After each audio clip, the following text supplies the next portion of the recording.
Hi there, you're currently going through my videos on my step-by-step guide to going through surrogacy. Now, before we get stuck in to the nitty-gritty, as it were, we need to discuss terminology. There's going to be a few things, acronyms, phrases bouncing about that you may not have heard of before. So this little video is going to cover those ones, okay? If there's anything I don't cover and you think of it, stick a question below. I'll be answering questions probably for the rest of my life on this subject because surrogacy is something that I'm very passionate to talk about. Okay, I'm going to assume that you know IVF, in vitro fertilization, the process of creating an embryo in advance of implanting it into a womb, right? We know IVF. And the process of putting it into a womb is called a transfer. Okay, before we even get to that point, assuming you are looking to start a family, you and your partner will be IPs, intended parents. You're going to be known as IPs quite a bit. Sometimes, if you're feeling fancy, you can refer to yourself as an IF or an IM, intended female. No, that's wrong. Intended father or intended mother. Usually IPs is the phrase that we get lumped in, and everyone looking to start a family through surrogacy refers to themselves as an IP. What else? Types of surrogacy. There are two types of surrogacy. You have the surrogates that are providing their own genetic material, the own egg, and growing it for you. This is a straight or traditional surrogacy. Sometimes they call them TS, traditional surrogacy, but it's the true surrogacy. It's where the lady is providing her genetic material to help you have a baby and giving birth to that baby. Make sense? Important thing to add here: in all circumstances, the surrogate should not be, or will not be, or may not want to be, definitely won't want to be, known as the mother. And there's going to be a whole lot of confusion around that, and get used to it from friends, family, doctors.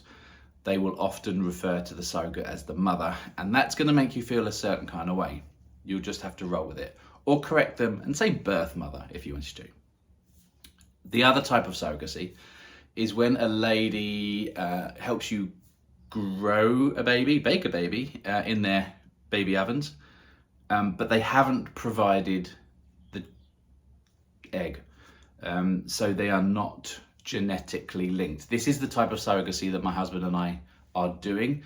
It is called gestational surrogacy, also known as host surrogacy. And you might see this written down in forms and stuff as GS or HS. Gestational surrogacy. That is when the surrogate has no genetic link, but is doing it anyway because they're a fantastic person. As an aside, many of the surrogates that I now know, having gone through this procedure, do not like the phrase, "we are using a surrogate." And if you think about it, you will understand why. Nobody wants to feel used, right? So if you can, and this is a hard one to remember, you're using the services of a surrogate. You have a surrogate helping you out. We're looking for a surrogate to help us. Do you know what I mean? Just remember that surrogates are people too, right? And you're not using them, they are helping you. Okay, went off on a tangent. Gestational surrogacy, GS. What else might you need to know? Okay, so if you are looking for egg donors, we used an anonymous source. There'll be a video about that coming up in a bit. But some people know they're egg donors. Quite often you might have a gay couple and one of them will provide the sample, the sperm, and the other, their sister may want to get involved with an egg so that they have a genetic link. I personally find that a bit weird, but you know, each to your own. You might have a friend willing to help out and a friend will donate their egg. A known egg donor is a KED. That one could come up if you go down that route. A KED, a known egg donor.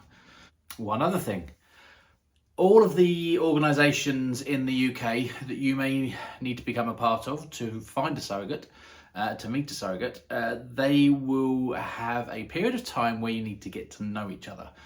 Funnily enough, a getting to know you period is called a GTK, a getting to know you period. There will be very few surrogates, I would imagine, that will just open themselves up, quite literally, to support someone that they have never met before. So there will need to be a period of time where you get to know them.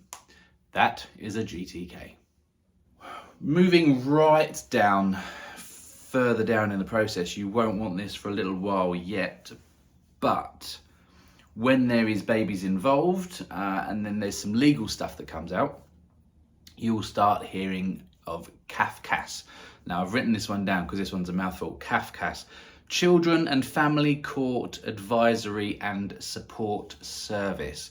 Essentially, it's the government agency that will be dealing with you when it comes to all the legal stuff. So that would be